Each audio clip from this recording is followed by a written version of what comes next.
What is up, guys? IceBear Gaming here. I'm bringing you some more Battlefield 4 content.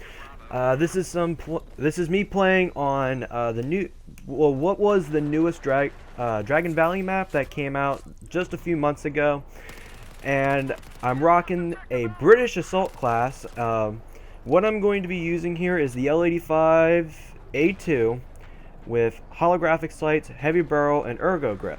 Now, this is probably one of my favorite DLC weapons as far as, bullpup design goes. I have like a whole bunch of favorite weapons that I love using for the assault class, but this is one of my favorite mid to long range assault rifles. Now, I did try this a little bit earlier with holographic sight. I didn't really prefer it all too much because of how much the recoil bounces around and everything like that.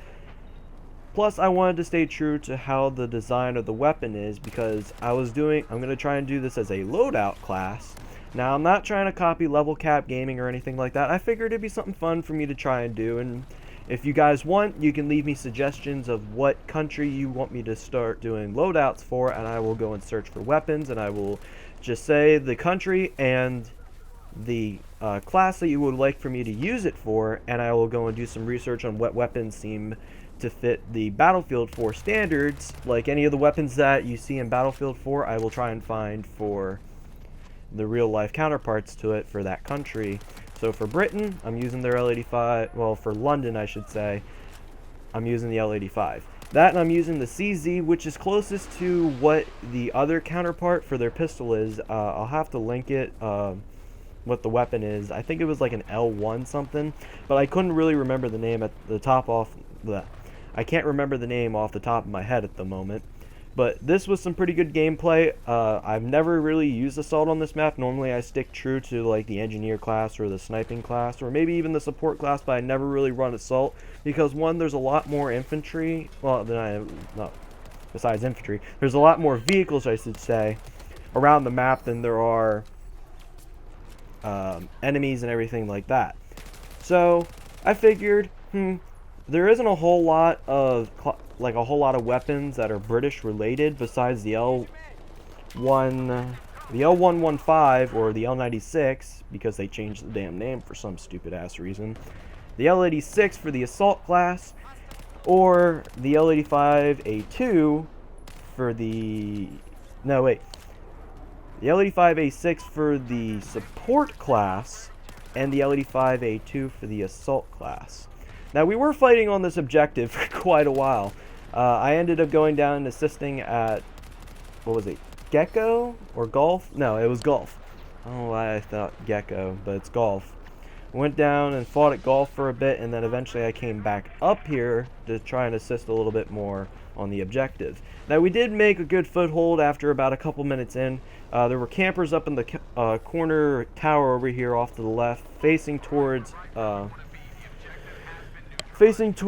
Golf, so we took them out, and one almost nearly took me out, but then I turned around and popped him in the face because really the campers on this area of the map, it's such a wide open, there's a bits of cover, but you don't know where the enemies are going to spawn or where you're going to be capped from. So always keep in mind, watch for the towers and make sure you watch off to the other portions of the map.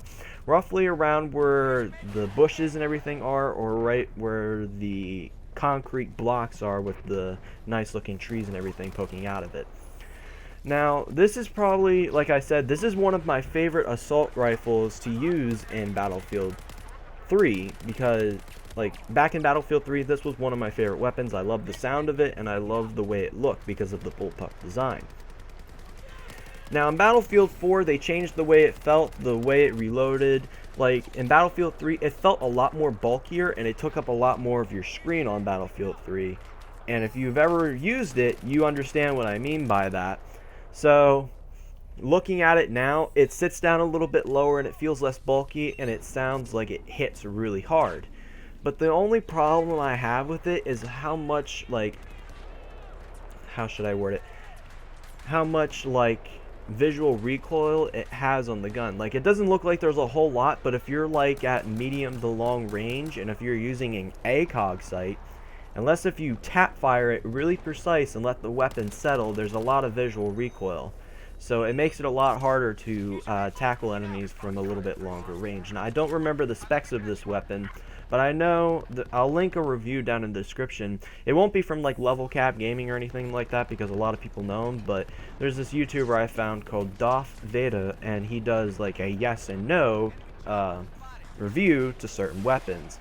He gave this one a yes, and he gives his recommendations for sites and whatever, but I'll let you guys go check that out. Link will be in the description then. Now back to the gameplay. I edited it out where I didn't die as much, and I made it look like it was nice and fluent and really good gameplay, but I did die a little bit. I did go 36 and 14 though, so it wasn't too bad of a game, and I got frustrated on the next because I left this server afterwards and I went to Lost Islands for Naval Strike DLC gameplay because I figured I haven't really did a whole lot of like Naval Strike except for one live stream, and that was back whenever I was doing hardcore with Eugene and we were sniping. Now, I love the CZ because it's one of the sidearms I'm using.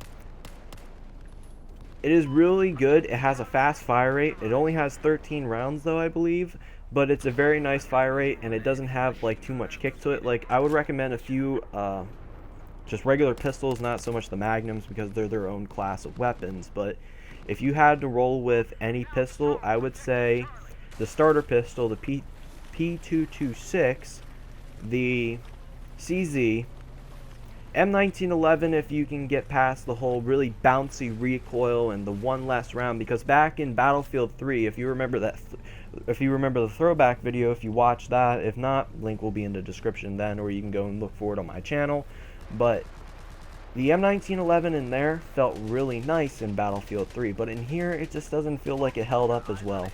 I liked using it in Bad Company 2 whenever I used to play it back 2 years ago whenever I got it, because me and my friend Alpine Stars, which if you've seen most of my live streams or have watched any of my earlier content, me and him did like a whole bunch of videos together, and we also did a lot of videos on his channel. Link will be in the description as well, and show him some love and go and watch some of his videos as well. So, other than the M1911, I'm trying to think of all the pistols. The M9's not too bad. It has 16 rounds and it's a very usable pistol, but I can't get used to the M9 though. Like, it doesn't feel like it hits really hard. I want a pistol that either hits really hard or just gives that even medium where it will just do really good damage and you can rely on it. Because that's the problem with some sidearms, is that it doesn't feel like for me, it doesn't feel like you can really rely on them as a backup weapon. And plus, I generally don't like using sidearms for one flaw. Your character takes too long to pull out the damn sidearm.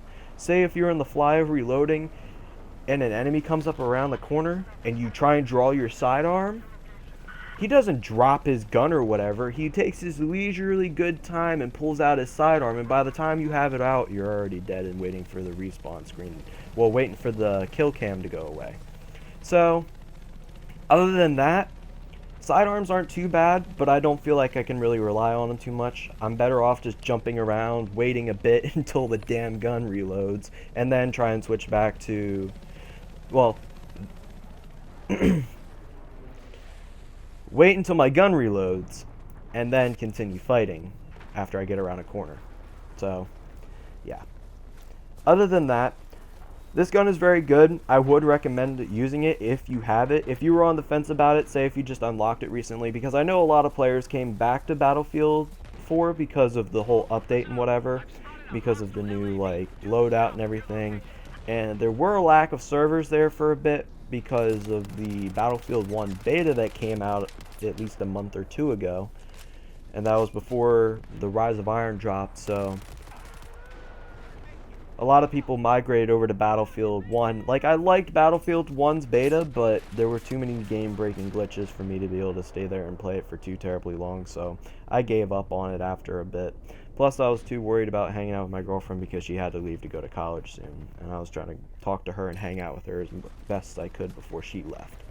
So, other than that, if you haven't downloaded this map, like if you're new to Battlefield, I would recommend doing it. It's a big map. That's the only bad part about the map is because it's just so damn big. But I do have a tip: if you are running with a group of 4 or 5 of a squad, group of 5 players and whatever in a squad, and you guys can communicate with each other if they're randoms or if you're running in a party, I would recommend splitting up the teams evenly across the map.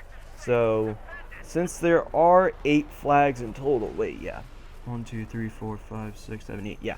It's kind of like Survive 311. Split them up in between, like, take 2 teams, like, you and a friend go to one part of the map, and you and the other 2 go to the other part of the map, and the 5th one just kind of hangs out in the center in case of any, in case of any enemies try and cap like the center points, like right here at Golf or Hotel. They can easily just stay here and just bounce back and forth, even though they'll be running it alone, but at least blueberries will give them a little bit of a helping hand if it comes to that kind of point in time where you're just going to be fucked. And if you're that person, just worry about the blueberries helping you.